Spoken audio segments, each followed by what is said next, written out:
जय हिंद दोस्तों। आज के वीडियो में हम लोग देखेंगे संविधान संशोधन। संविधान संशोधन कितने प्रकार से होते हैं और कैसे होता है, इसके बारे में हम लोग डिटेल से जानेंगे। पहले आते हैं संविधान संशोधन, यानी संविधान में जो समय समय पर परिवर्तन होते हैं उसे हम लोग क्या बोलेंगे, संविधान संशोधन। अब संविधान संशोधन का वर्णन कहाँ है, तो संविधान संशोधन का वर्णन संविधान के भाग 20 अनुच्छेद 368 में। तो यहाँ से क्लियर हो गया कि भाग 20 अनुच्छेद 368 में इसका वर्णन किया गया है। अब हम लोग ये देखेंगे कि संविधान संशोधन कितने प्रकार के होते हैं। तो संविधान संशोधन टोटल 3 प्रकार के होते हैं।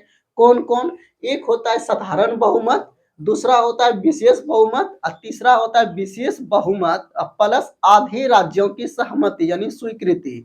अब यहाँ पर आप लोग देख रहे हैं कि पहला जो संशोधन है उसे 368 के अंतर्गत नहीं माना जाता है, यानी अनुच्छेद 368 के अंतर्गत जो संशोधन होते हैं दो तरह से होते हैं, एक विशेष बहुमत के द्वारा और दूसरा होता है विशेष बहुमत प्लस आधे राज्यों की स्वीकृति। यानी ये दो प्रकार के जो संशोधन है अनुच्छेद 368 के अंतर्गत होंगे और बाकी जो पहला वाला है वो साधारण बहुमत के द्वारा होते हैं। अब हम लोग यहाँ तक जानने के बाद अब साधारण बहुमत क्या होते हैं, विशेष बहुमत क्या होते हैं, इसके बारे में हम लोग जानते हैं। पहला आते हैं साधारण बहुमत। साधारण बहुमत क्या है? साधारण बहुमत का अर्थ अगर एक वर्ड में यानी एक लाइन में समझा जाए तो इसका अर्थ होता है कि सदन में कितना सदस्य उपस्थित थे, टोटल कितना उसमें उपस्थित होने की संभावना, ये नहीं, आपको ये देखना है कि उसमें उपस्थित कितना है। एग्जाम्पल में जैसे हम लोग मान लेते हैं कि लोकसभा में 545 सदस्य होते हैं, तो ये 545 से कोई मतलब ही नहीं है। आपको ये देखना है कि उस दिन सदन में कितने लोग उपस्थित थे। एग्जाम्पल मान लेते हैं जैसे कि लोकसभा में 545 सदस्य होते हैं और आप जानते हैं कि 10 बैठक के लिए 10% सदस्य का होना अनिवार्य है, तो ये 545 का 10% कितना हो गया, 55, यानी 55 तो अनिवार्य है ही। अब इससे ज्यादा जो भी होगा, मान लेते हैं कि सदन में उपस्थित 200 सदस्य थे। अब 200 का बहुमत आपको निकालना है। 200 का बहुमत मतलब 200 का 50% प्लस 1 यानी 101। तो उम्मीद है कि आप लोग साधारण बहुमत समझ गए होंगे। एक बार हम फिर से बता देते हैं, यानी सदन में उस दिन जितना सदस्य उपस्थित थे उसका बहुमत, न कि टोटल का। टोटल का मतलब हुआ कि संविधान में कितने सीटों का प्रावधान किया गया है। तो आप लोग जानते हैं कि लोकसभा में 545 और राज्यसभा में 250। तो आपको ये नहीं देखना है, देखना है कि उस दिन यानी किसी भी दिन जिस दिन संविधान संशोधन पारित हो रहा है, संविधान संशोधन किया जा रहा है, उस दिन कितना सदस्य उपस्थित थे। ठीक है, अब जितना उपस्थित होगा उसका बहुमत, मान लीजिए 300 उपस्थित रहा था, 300 का बहुमत, 400 उपस्थित रहा, 400 का बहुमत, 200 उपस्थित रहा था, 200 का बहुमत। तो बहुमत का अर्थ क्या हुआ कि कितने सदस्य उपस्थित हैं उसका बहुमत। अब यहां से अब इसके द्वारा यानी साधारण बहुमत के द्वारा कौन कौन से संशोधन किए जाते हैं, जैसे कि आपको किसी राज्य के नाम में परिवर्तन, सीमा में परिवर्तन, दो राज्य को मिलाकर एक राज्य बनाना, एक राज्य से मिला एक राज्य को काटकर दो राज्य बनाना, ये सभी जितने भी परिवर्तन होंगे वो साधारण बहुमत के द्वारा होंगे। यानी 368 के अंतर्गत संशोधन नहीं, ये साधारण बहुमत के द्वारा होंगे। और क्या याद रखेंगे, किसी भी राज्यसभा में यानी किसी भी राज्य का या किसी भी राज्य में विधानसभा का विघटन या विधानसभा को बनाना, यानी विधान परिषद को, सॉरी आप लोग विधान परिषद यानी किसी भी राज्य के विधान परिषद का निर्माण या विघटन इसी नियम के अनुसार से होते हैं। अब यहां से देखेंगे हम लोग विशेष बहुमत। दूसरा क्या है, विशेष बहुमत। तो विशेष बहुमत अगर यदि आप लोग समझ लेते हैं तो संविधान संशोधन का जो भी नियम है उसे समझना बहुत ही आसान हो जाएगा। तो पहले आप लोग ये देखिए कि विशेष बहुमत से संविधान संशोधन होने के लिए दो शर्त पूरा करना अनिवार्य है। पहला शर्त क्या है, प्रत्येक सदन के कुल सदस्यों का बहुमत। अब ये क्या होता है इसको हम लोग जानेंगे, पहले ये देख लेते हैं शर्त क्या है। प्रत्येक सदन के कुल सदस्यों का बहुमत, और दूसरा क्या है, उपस्थित प्लस मतदान का 2/3 3 भाग सदस्यों का सहमति, यानी उपस्थित प्लस मतदान का 2/3 भाग उसके पक्ष में वोट देना चाहिए। अब यहाँ से आते हैं प्रत्येक सदन के कुल सदस्यों का बहुमत का अर्थ क्या हुआ। मतलब ये हुआ कि टोटल उसमें कितना सदस्य हैं। टोटल आप लोग जानते हैं कि लोकसभा में 545।